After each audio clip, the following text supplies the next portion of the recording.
আসসালামু আলাইকুম এভরিওয়ান, কেমন আছেন সবাই? আশা করি সবাই ভালো আছেন। আজকে আপনাদের জন্য নতুন একটি রেসিপি নিয়ে হাজির হলাম, আনারস চিংড়ি। খেতে খুবই সুস্বাদু। আপনারা রেসিপিটি দেখতে থাকেন এবং আমি আপনাদের সাথে ছোট্ট একটি গল্প শেয়ার করছি। আমার হাজবেন্ডের সাথে আমার 10 বছরের চেনা জানার সম্পর্কের পরে ফ্যামিলির সবার মতেই 27 দিন আগে আমাদের বিয়ে হয়। আশেপাশে যারা আমাদের চেনে প্রায় সবার মুখে মুখে আমাদের আন্ডারস্ট্যান্ডিং কেয়ারিং এর গল্প শোনা যায়। এত ভালো বন্ডিং আমাদের, এক কথায় আদর্শ কাপল যাকে বলে। বিয়ের আগে ভীষণ রকমের ভয় কাজ করত, শ্বশুরবাড়ির লোকেরা কেমন হবে, কিভাবে সবার সাথে মানিয়ে নিব। কিন্তু ওই 27 দিনে ভুলেও একবারের জন্য মনে হয়নি আমি নতুন একটা জায়গায় বিয়ে করে এসেছি। শ্বশুর বাড়িতে সবাই এতটাই ফ্রেন্ডলি এবং আমার প্রতি ভীষণ রকমের যত্নশীল। আলহামদুলিল্লাহ আলহামদুলিল্লাহ, যেমনটা শ্বশুরবাড়ির সব মেয়েদের স্বপ্ন থাকে তেমনটাই পেয়েছি। এখন আসি মূল কথায়। আমরা দুজনই স্টুডেন্ট, সে বেকার জেনেই আমি তাকে বিয়ে করেছি। ভেবেছিলাম টাকা তো ফ্যামিলির চয়েস, কাউকে বিয়ে করলেই পাবো, কিন্তু ভালোবাসার কমতি মেনে নিতে পারবো না। 10 বছরে 100-এরও বেশি এস্টাবলিশ ছেলের বিয়ে প্রস্তাব ফিরিয়ে দিয়ে মায়ের পায়ে পড়ে কান্নাকাটি করে তাকে পেয়েছিলাম। কিন্তু পাড়া প্রতিবেশী আত্মীয়দের কাছে কত যে হেনস্থা হয়েছি, সেসব দুঃখের দিনগুলোর কথা আর নাই বা বলি। স্বপ্ন ছিল আমি পাশে থেকে সাপোর্ট দিলে দুজন মিলে একসময় অনেক দূরে যেতে পারবো ইনশাল্লাহ। নেক্সট ইয়ার আমাদের একসাথে বাইরে যাওয়ারও কথা ছিল।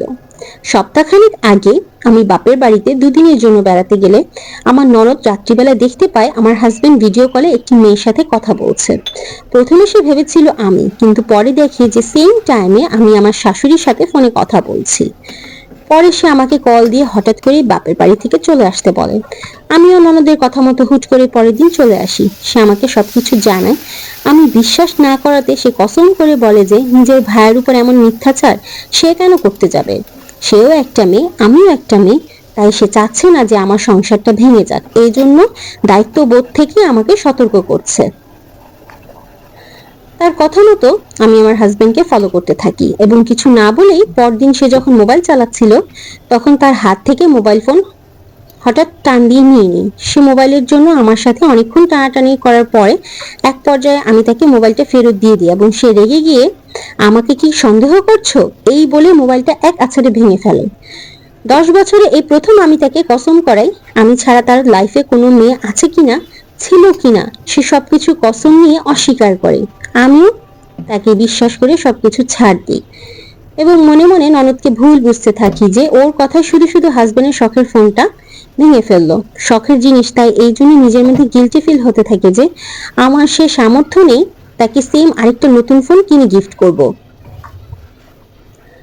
তো গত পরশুদিন রাতে অন্য আরেকটা মোবাইলে গ্যালারি স্ক্রল করতে গিয়ে আমি তার আগের ফোন থেকে করা হোয়াটসঅ্যাপ চ্যাট লিস্টের একটা স্ক্রিনশট আর মেয়েটার ছবি আর একটা স্ক্রিনশট পাই।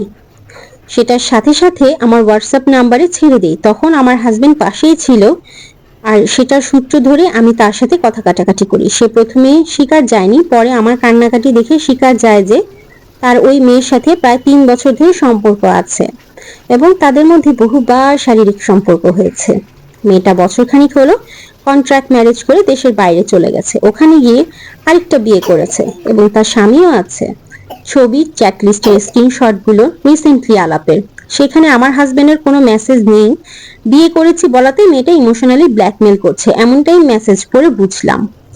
হাজবেন্ড তার ভুল স্বীকার করে আমার পা ধরে কান্নাকাটি করে মাফ চায়। আমি মাফ করাতে অক্ষম রিয়াক্ট করাতে সে আমার শাশুড়ির ঘুমের ওষুধ এবং তার প্রেশারের সব ওষুধ একসাথে খেয়ে ফেলে। সারা রাত ধরে কষ্ট পায়। সকালে আমার জোরাজুরিতে হসপিটালে আসে। বিকেলের দিকে আমি সারা রাতের ধরে যে কান্নাকাটি করেছি এটা জিজ্ঞেস করাতে আমি ননদকে সব বলে দিই এবং সে তাদের ফ্যামিলির সবাইকে জানিয়ে দেয়। আমার পক্ষ ধরে শাশুড়ি ননদরা হাজবেন্ডের সাথে অশান্তি করে, যার ফলে সে আবারও বেশ কিছু মেডিসিন খেয়ে ফেলে এবং এখনো অসুস্থই আছে। বিদেশ থেকে কল দিয়ে ভাসুররা, যা ননাস থেকে সবাই আমাকে মেন্টালি সাপোর্ট দিচ্ছে। সবার একটাই কথা, এই মুহূর্তে আমি যা বলবো তাই হবে। আমার হাজবেন্ডের কাছে আমার প্রশ্ন ছিল, আমি উপস্থিত থাকা অবস্থায় অন্য মেয়েকে ভালো লাগলে তাহলে আমাকে বিয়ে করলে কেন? সে তখন উত্তর দিয়েছে, এসব মেয়ে বিয়ে করার মতো না। বলেছিলাম মেয়েটা আমার থেকেও পারফেক্ট, তাই না? এই জন্যই তাকে ভালো লেগেছে। তার উত্তর, কোন দিক দিয়ে ওই মেয়ে আমার চেয়ে পারফেক্ট না? বলে রাখা ভালো, আমরা হাজবেন্ড এবং ওয়াইফ, দুজনেই দেখতে শুনতে মাশাআল্লাহ। তাহলে কেন গিয়েছিল অন্য মেয়ের কাছে? বারবারই বলছে সে ভুল করেছে, ভুল করেছে। আমি চলে যেতে চেয়েছিলাম। সে বলেছে তাকে ছেড়ে চলে গেলে সে ফ্যানের সাথে গলায় দড়ি দিবে। সে খুবই জেদি, সত্যি সত্যি এমনটা করতে দুবারও ভাববে না। এখন প্রতিবারই আমার পা ধরে মাফ চাচ্ছে এবং পাগলের মতো কান্নাকাটি করছে।